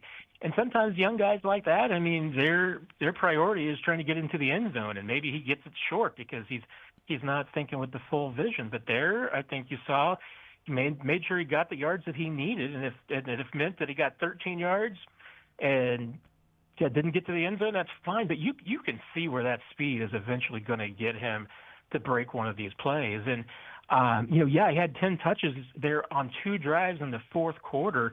But again, I mean, the Chiefs were not trying to score. I mean, they gave him a couple of runs on the outside that he actually ran pretty effectively. He had those 2 runs for 14 yards. The rest of those 10 runs in a row that they gave him over 2 drives were basically just, inside run up the middle to run into somebody. I mean, Andy Reid, after they got that turnover at the Raiders, what was that? They were set up at the 8-yard line. They weren't even trying to score. I mean, that was just run the clock out. Yeah, I mean, it definitely showed in the postgame that Andy Reid did not want to run up the score on Pete Carroll with the injuries that they had, and just has too much respect for a guy like that on the opposing sideline. Last 2 questions for you here, Matt. Really appreciate your time. We don't really need to dive into the Josh Simmons situation, in my opinion. When we get word that he's going to be back, that's just when it will be. There's no need to speculate on it, but what we can talk about is the performance yet again from Jalen Moore. You said this last week. Sometimes the best performances from your tackle is when you never hear about them. You never hear their name called. They're not getting flagged. They're not giving up a ton of pressures. What did you see from Jalen Moore in his second straight start with the Chiefs? Yeah, I mean, again, today, I did not hear his name once. And that's a compliment to an offensive lineman when you don't hear their name. I didn't see a lot of pressures from him. I haven't seen the numbers yet that PFF or any of the others have put out there. I'd have to think that they're going to have a pretty good grade for him. And when I watched this game on the all 22 later, I mean, I'm expecting to probably be pretty impressed with what he did, because it doesn't seem like that the Chiefs has let up any. And Patrick does not seem to have any difference in trust between Jalen Moore and Josh Simmons. Now, time will tell. He's going to have to continue to back that up. But right now, I mean, this team doesn't seem like it's lost anything. And granted, I mean, that's what you signed Jalen Moore to do. You signed him to be your left tackle at the beginning of the season anyway. So the fact that you're here, I mean, if anything, it just justifies Brett Veach's decisions, that he went out and got himself the best left tackle he could. And honestly, at the best price, because there were more expensive left tackles to be had out there, and none of them are playing as well as Jalen Moore has the last 2 games. I mean, most of the other left tackle signings from the offseason at this point look to be terrible signings, and yet Brett Veach got a value and has got a guy that's playing really well right now. Yeah, he's really stepped up and done well over these last 2 games, 2 huge ones against the Lions and the Las Vegas Raiders. And lastly, Matt, injury report from Andy Reid after the game. Omar Norman-Lott going to get the MRI on the knee. And then you have Trey Smith, who he said, the back locked up. But I don't know about you. He didn't mention Trey Smith until it was brought up because, of course, Mike Caliendo came into the game. Is that a situation where maybe we can believe it's not that severe because that's not who he brought up in his initial talks about the injuries? He more so was, talking about Omar Norman-Lott in that knee, and then later on he says, well, his back locked up. Is this an injury where not really going to matter? He gets the extra day of rest next week with the Monday Night Football game against Washington, or is this something now we're going to have to navigate because back injuries can be a little bit tricky? Yeah, you're absolutely right when you talk about back injuries being tricky, and you hate to hear about back injuries with linemen on either side of the football. But it didn't look very serious at the time. I mean, Trey Smith stayed in the game. He came out at the end of that drive, and the trainers worked on the sideline, and then it looked like at one point, I mean, Caliendo was on the field, and then Trey Smith was like, no, I'm going to go back out there. He played a few snaps before he came back out. It didn't look terribly serious, and they certainly didn't treat it terribly serious on the sideline. You feel like if maybe this was a game that was closer, maybe he would have tried to get back in there, but the Chiefs didn't push it. Juwan Taylor came out with what they call the shoulder injury, but he was on the sidelines the entire second half and looked like was somebody that could go back in there, and they did not take him out until the backups all came in, so that doesn't appear to be severe either. Omar Norman-Lott's the one to watch. He's going to get the MRI on Monday. Had to have assistance from Patrick Mahomes and Noel Williams on either side of him to just get off the field. Got to the bench, tried to walk under his own power to the locker room. The leg buckled at one point, and he had to have a couple of trainers grab him, and then eventually they helped him off to the locker room. So none of that looked good. Where and how he went down on the field didn't look good because it wasn't anywhere near the play. Those are always worrisome, and so we'll see what happens with the MRI, but that's one to certainly be worried about. Well, Matt, appreciate your time as always. Good stuff, and we'll talk to you next Monday night after the Chiefs and Commanders. And hopefully we can get it in after midnight. Zach. No That's kidding. when we do our best work. This was much better. I'll take the noon games every single day. The sun's still out, Jack. It's crazy. We can actually enjoy Sunday night football, not have to worry about going into work. But thanks again, Matt. Take care, my friend. There he goes. That's Matt Derrick of ChiefsDigest.com. He's exactly right. It feels great that the sun is still shining, still a couple of hours of daylight. We can get home, have dinner in time. We probably had dinner at the same time anyway before Sunday Night Football or Monday Night Football. But next week, another late one for us right here on the Red and Gold Postgame Show. Let's take a break. When we come back, Steven St. John, Todd Lebo, they were down in the locker room after the game. We want to hear from Brashard Smith from our locker room report. That's on the other side of the break on Sports Radio 810 WHB.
finds the shoulder at the Raider 40, and they've dug themselves out of a hole, having started this drive back at their own 8-yard line. That went for 44 yards. Guess who's going to reap the benefits of all these guys coming back? Travis Kelce. You won't have as many people around you anymore. First time we've ever seen Worthy, Rice, Brown, Kelce on the field at the same time. And you see, going to be able to run all the way across the field. And with all these people, you can't just play man over and over again.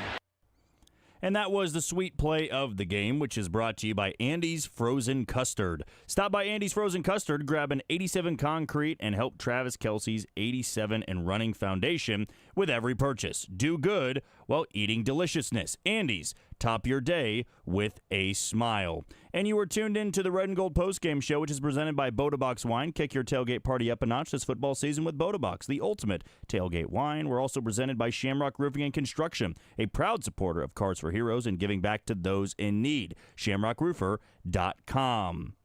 Only a couple of segments left. Chiefs get it done today at Arrowhead Stadium, 31-0 over the Las Vegas Raiders. They move over 500 for the first time this season, now 4-3, and will welcome the Washington Commanders next Monday night, prime time at Arrowhead. And then the game after that, Orchard Park, Highmark Stadium, Buffalo Bills, a rematch of the AFC Championship game.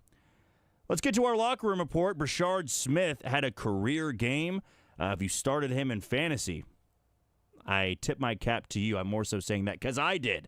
I'm trying to tank this year, but I felt good about Brashard Smith getting involved in a game like this. 5 catches on 5 targets, 42 yards. Also had 13 carries. Let's hope for more of that moving forward. Isaiah Pacheco, Kareem Hunt, they can do what they do, but Brashard Smith, in my opinion, is the best running back on this roster. He's a wide receiver turned running back, so it may take some time, but by the end of the year, I would like to see him be that number 1 back for Kansas City. So for the locker room report, it is brought to you by Missouri Farm Bureau Insurance. Whatever you do, if you're a Missourian, we are for you. We are Missouri Farm Bureau Insurance, and we've got you covered. Here is Brashard Smith after a career game today against the Las Vegas Raiders. Brashard, you had 19 touches, 14 carries, 5 catches. How's your body feel? That's the most action you've had in an NFL game. That feels all right. I feel like it was pretty good. Pretty good. But obviously some very valuable reps, as you try to get your feet under you as an NFL running back. How did you feel out there, your comfort level with the offense and everything? I felt great just going out there with the guys, just being confident and just knowing what we came here to do. So it felt great. You've never played with him before, but how much excitement and energy was it with Rashee Rice back on the field for the offense? Yeah, you could tell it's a spark for sure, an extra spark. Like we already have that spark, but it's an extra spark with Rashee on the field for sure. And you can kind of see that, and all the guys just rallying around and all just happy for each other. So you had the long conversion on that screenplay. Can you kind of walk us through that and what happened on that play and what you saw? I was just being a player, but we seen that it looked like they were blitzing. They were coming in, so Pat kind of just let me know to keep my eyes open and be ready for the ball. And I was ready for the ball, and I just know you got to get some yards after the catch. So, how valuable has it been for you to have had experience as a running back and a wide receiver? I'm not gonna say it's been a lot, but it's a little tricky. You gotta know a lot of stuff. You gotta know your splits. You gotta know the formations. Just different stuff running around. So I'll say it's a hassle, but you can do it for sure. And has it helped make you I'll say learning this and early on for my career, I feel great. I have no problem learning both and just moving around. I have no problem helping my team. Now that Rashee's back, all the weapons are here. Mahomes had over 200 yards passing and 3 touchdowns after 3 drives. Are we starting to see how good this offense can be now that you guys are all back on the field together? Yeah, it's special for sure, and I love seeing it. It gives you kind of like goosebumps of just what we have, and I like being a part of it for sure.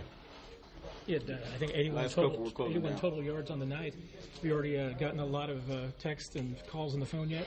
Yeah, I got a couple congrats and good game, but I feel like I really haven't done anything yet. Just got to keep on striving and helping the team win for sure. More to come? Yeah, yes sir, for sure. Yes sir. Thanks, Brashard. Thanks, Brashard. That was our very own Stephen St. John of A New Day with SSJ. They're asking a couple of questions of Rashard Smith. I love to hear that. I feel I haven't done anything yet. Which, if you look at the overall numbers, no, he's not going to win Rookie of the Year. But you like that motivation. He is destined to do more in this offense. We all can see it. We all know it. And hopefully at one point, we will see Rashard Smith as that number one running back. At least that's one man's opinion. I feel more than just a few may share that opinion, but I would love to see that explosiveness coming out of the backfield like we did today, where you can have 5 catches, you can have 14 to 15 carries. Pacheco led the team with 15 carries. Brashard had 14. A lot of that came in the fourth quarter, but still, a really good performance today from the rookie out of SMU. We'll take a quick break. When we come back, we'll give you some scores from around the league on the Red and Gold Postgame Show on Sports Radio 810 WHB.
Second touchdown of the game. This is why they're so difficult. Rice goes inside. He plays in the slot, plays the tight end type position, gets outside, runs a back shoulder fade on the red zone against Kelly. And the reason they're so good is they can all play multiple positions and do multiple things, but he is as big a difference maker as anyone. And Patrick Mahomes made the right choice on that touchdown pass to Rashee Rice, his second of the game. And you can make the right choice today by going to choicesolutions.com for their trusted IT consulting and managed services. You are tuned in to the Red and Gold Postgame Show on Sports Radio 810 WHB. I am your host, Jack Johnson. Dylan Michaels is producing this thing. 31-0 the score at Arrowhead Stadium today. The Chiefs a winner. They are now over 500. They're 4-3, and you're just looking around at the rest of the AFC West, and now is the time to strike. Teased this before we hit a break a little bit ago. To go over some of the scores here in the league. There are 4 games going on right now. We also have Sunday Night Football coming up in about 2 hours. 2 hours and 15 minutes, I should say. Falcons and 49ers in the Bay Area, actually Santa Clara. Niners are a 1-point favorite. The total is at 46. But as for the games going on, good news for Chiefs fans. The Giants lead the Broncos 13-0 at Mile High. 9:39 to go in the third quarter. Right now the Giants are at their own 38-yard line. The Colts lead the Chargers in L.A. 31-10. They just continue to surprise everybody. Daniel Jones on this revival tour, he's been great today. Chargers defense, not so much. And I'd imagine that the tackle injuries that Justin Herbert and Jim Harbaugh are dealing with, that might just be too much to overcome until they get somebody back healthy. But that has continued to be an issue for the Chargers after a great start through 2 games of the NFL season. 12:03 to go in the third quarter, and the Colts already up 21 on the Chargers. Cowboys and Commanders in Dallas. The Cowboys are up 20-15. The Commanders just scored, but right back come the Cowboys with 23 seconds to go in the first half. A big pickup for George Pickens, who has been a great addition for the Cowboys this season. Him and CeeDee Lamb have been quite the dynamic duo. But again, just 20 seconds to go in the first half. A very high-scoring affair at AT&T Stadium. Then the surprise of the afternoon, the Arizona Cardinals lead the Green Bay Packers 13-6. That's beginning in the second half right now. 14-14 to go. The Packers have the ball at their own 37, 3rd and 3. Some final scores from earlier today. In London, I believe it was, the Rams blew out the Jaguars 35-7. That's now back-to-back really poor performances for Liam Cohen's bunch. They had the big win, of course, over Kansas City. But today, a Rams team without Puka Nacua, that was never close. Big game for Travis Hunter, for any of you fantasy owners out there of the rookie coming out of Colorado. But nothing else went right for Jacksonville, who's now only scored 19 points over their last 2 games. They've got a bye week in Week 8, and then they will be on the road in Vegas against the Raiders. The Panthers, who did deal with an injury with Bryce Young, Andy Dalton had to come in. They took down the Jets 13-6, a very ugly and boring football game. The Jets now 0-7 under first-year coach Aaron Glenn. Not sure it can get much worse for the Jets. To quote Buddy Bell, former Royals manager, never say it can't get worse. I don't know if that's possible for the Jets. I mean, you would hope not if you're a Jets fan. I know Vinny Pasquantino is, but oof. I mean, they just can't score anymore. Good defensive performance, but they're not able to grab a win. They're just not able to do it. 0-7 is New York. 4-3 is the Panthers. Philadelphia, they get back on track. They're now 5-2. They beat Carson Wentz and the Vikings in Minnesota 28-22. They cover the 2-point spread. And now looking ahead to next week, of course, the Eagles, they have been struggling to outgain some teams. This one was close, by the way, in the fourth quarter for a little bit, but the Vikings settling for field goals while the Eagles were able to put it in the end zone. That really was the difference in this game. Up next, they will take on the Giants at home, a Giants team that they just saw about 10 days ago. The Giants beat them by 17. They're going to see them again. It's a Giants team that is completely different with Jackson Dart at the helm and Cam Scattaboo just running through people out of the backfield. The Patriots crushed the Titans 31-13. It was close in the first half, but the Titans continuing to just shoot themselves in the foot. Cam Ward, who was looking great in the first half, he has a catastrophic mistake in the second where it was a strip sack and it was recovered and returned for a touchdown when he fumbled it at his own 5-yard line. And he wasn't even hit, just dropped the ball, and then he was hit, and then the Patriots picked it up, and they scored, and they're now 5-2. Definitely on the heels of the Buffalo Bills, and they already have that head-to-head matchup, that win in Buffalo that happened on Sunday Night Football a few weeks back. The Browns dismantled the Miami Dolphins 31-6. The Browns had the worst scoring offense going into this game, and that's the outcome of it. Quinshon Judkins, the rookie, he gets 3 touchdowns, had a 46-yard touchdown run earlier in the game. Miami, it's just not going to get any better.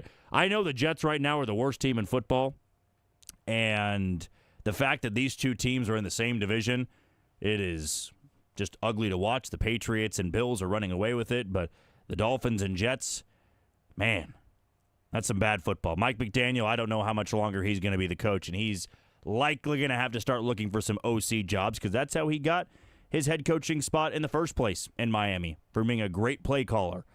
that might be what's next for him, because I'm not sure how he can survive a 25-point beatdown of the Cleveland Browns, a Browns team led by Dylan Gabriel, and a Browns team that can't score the football unless they're playing Miami, of course. And the Bears, they're now 4-2. They've won 4 in a row under first-year coach Ben Johnson. They beat the Saints at home 26-14. And now looking at that NFC North, a little bit more wide open for that second spot. Green Bay has not looked that great over the last couple of weeks. Detroit, of course, they are still going to be the favorites to win that division. Vikings, quarterback injuries, throwing Carson Wentz out there every single week. They've regressed over the last handful of weeks, and the Bears, they're only trending in the right direction. Caleb Williams looking good. Ben Johnson doing a good job in his first year at the helm. And looking ahead to tomorrow, you've got a great showdown. Speaking of Detroit, they'll be at home against the Buccaneers. They're a 6-point favorite.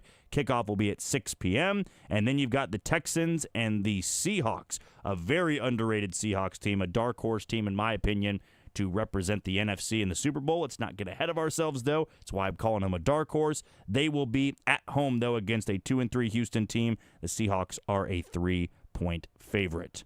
All right, let's take our final break of the show. When we come back, we'll wrap it up on the Red and Gold Postgame Show on Sports Radio 810 WHB.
First down of the game.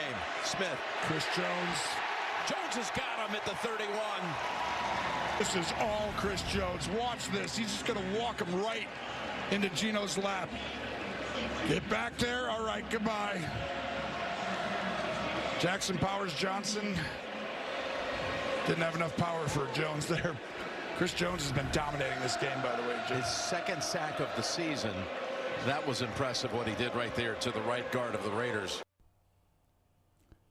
And that Chris Jones sack was the Stack the Box defensive play of the game, which is brought to you by Boda Wine. Kick your tailgate party up a notch this football season with Boda, the ultimate tailgate wine. Boda is the premium boxed wine that wins with wine critics. Boda, this is how we Boda. Please drink responsibly. Sponsored by Boda Vineyards, Manteca, California. Chiefs win 31-0. Andy Reid has a shutout for the first time in his career.